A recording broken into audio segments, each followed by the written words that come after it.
The pigeon has to go to school. Words and Pictures by Mo Willems.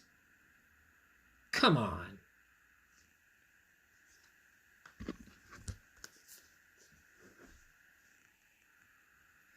It's a beautiful day in this neighborhood, a beautiful day for a neighbor.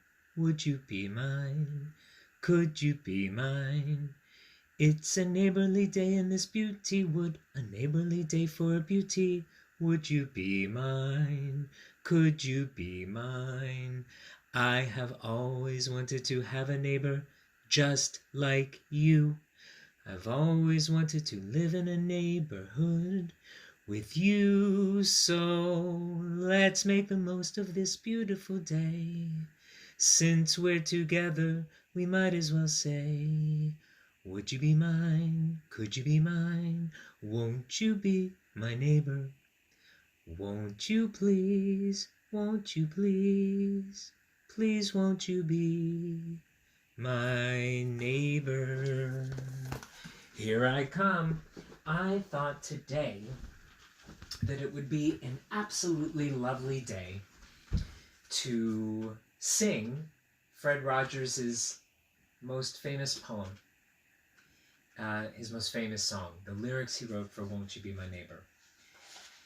And I really do love this illustration by Luke Flowers. It's very beautiful. Let's read those words. It's a beautiful day in the neighborhood, a beautiful day for a neighbor. Would you be mine? Could you be mine? It's a neighborly day in this beauty wood, a neighborly day for a beauty. Would you be mine? Could you be mine? I have always wanted to have a neighbor just like you. I've always wanted to live in a neighborhood with you. So let's make the most of this beautiful day. Since we're together, we might as well say, would you be mine? Could you be mine? Won't you be my neighbor? I can't not sing. Won't you please? Won't you please? Please won't you be my neighbor? I'm really super lovely. I'm really super happy to have you here. I don't know why I said I'm really super lovely. I mean, maybe I am super lovely. I'll tell you who is super lovely. My friends Wilhelmina, Una, and Ada Mae. They are lovely. And so are you, by the way. Right there, I'm pointing straight at you. I wanted to send a special greeting to my friends Wilhelmina, Una, and Ada Mae, who sent me a message recently, which is always fun to get messages. All right, second day in a row, the pigeon, and this time the pigeon has to go to school. And I want to tell you, the reason I'm reading this book, first of all, is because it's the pigeon. And there's another reason, and I'm not going to tell you, it's a secret. You have to stick around to find out the secret reason. And the other reason that I'm reading this to you is because I cannot wait. Now, let me put this differently. Because I cannot wait as a figure of speech. I absolutely can wait to see you again at school. I will wait as long as I need to wait to see you at school. But I will be so very happy when I get to see you again in person, up close, and smile and wave, and whatever it is we normally do when we greet each other, do that with each other. So let's read this book. Here I come. Of course, Pigeon does not want to go to school. Let's see what Mo has done with his splash page. By the way, thank you, Violet class.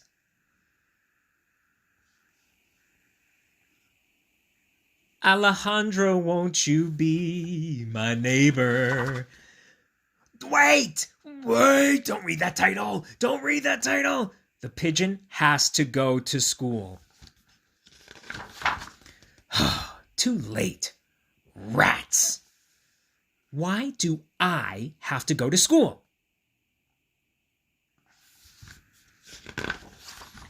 I already know everything. Go on, ask me a question, any question. Go on. I'm going to ask him a question. Okay, fine, Pigeon. What is 35 plus 36? See that? That's a little bit of frustration, but he also that little bit over his eye says he's thinking and he doesn't quite know the answer. Well, I almost know everything. Actually, I know almost everything. Mr. Gregg knows almost everything, too. Does school start in the morning? It does, Pigeon. Because you know what I'm like in the morning. It's not pretty.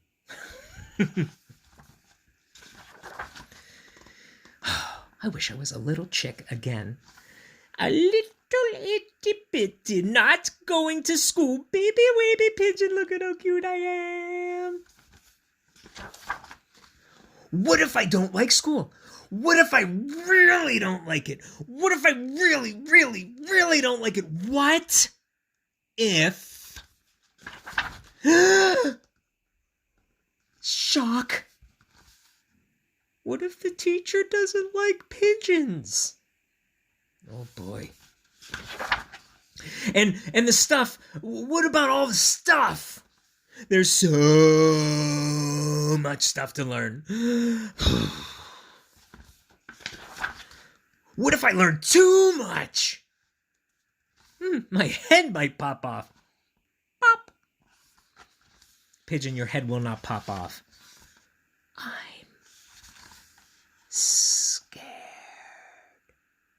And there's really where Pigeon gets right to the matter. He had been talking this whole time.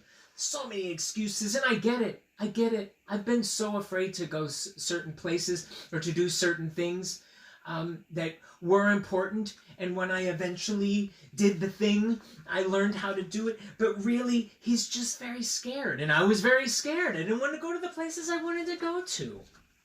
Well, let's see how the pit... Wait, oh boy. What will happen at school? How frustrating and scary is that when you don't know what's going to happen? It's so scary. It's so scary. You know what? There should be a place to practice those things. With like experts to help you, and books and classrooms and other birds to work and play with. Maybe they could have a playground there. Yeah. Oh, wait a minute. Oh, that is a school. Well, how am I supposed to get there anyway? And I have to tell you, this is the other reason I brought this book to you today. I want you to remember back to the book we read yesterday. It's the very first book that the pigeon was ever in, and he wanted to drive something.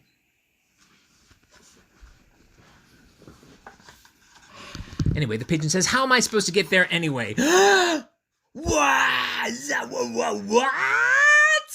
Look at that. It is a whole, entire, large, school bus. Look at how excited he is. Oh, step aside. Coming through. The pigeon has to go to school. He's just so excited. Oh, look at all of... So now, see, the first splash page, empty classroom. The final splash page, there's a small bird. And there's a larger purple bird with a larger beak. And here is a smaller creature with ears, which may be a bird or may not be. Oh, wait, here's another bird. These are all birds. This is a bird school. Bird. Perhaps an owl. He's a tiny little bird. This appears to be the penguin. Perhaps a toucan. Oh, there's a very fancy bird with a fancy beak. Even duckling. And of course, raising his wing. Pigeon. Look at here, even in the back. I already know how to spell. By the way, he spelled spell wrong. Pigeon. How fun is that? The very first book Pigeon was ever in, he wanted to ride. He wanted to actually drive a school bus. And then, when he finally got to the point where he could go to school, he got to ride in a school bus, and it was so exciting to him. I'm really happy that you came to hang out again. I'm happy that you allowed me to sing to and with you. I hope you sang with me. I really do. At any time that I'm singing or that I'm being silly or I'm asking you a question, you should always answer or sing along or do whatever you want to do. Just sit there. You can fall asleep. That's lovely. I love it when people fall asleep while I'm doing things. That's also lovely. Whatever you need to do, I want you to do that. Okay. Thanks so much. Very lovely to have you. Mwah.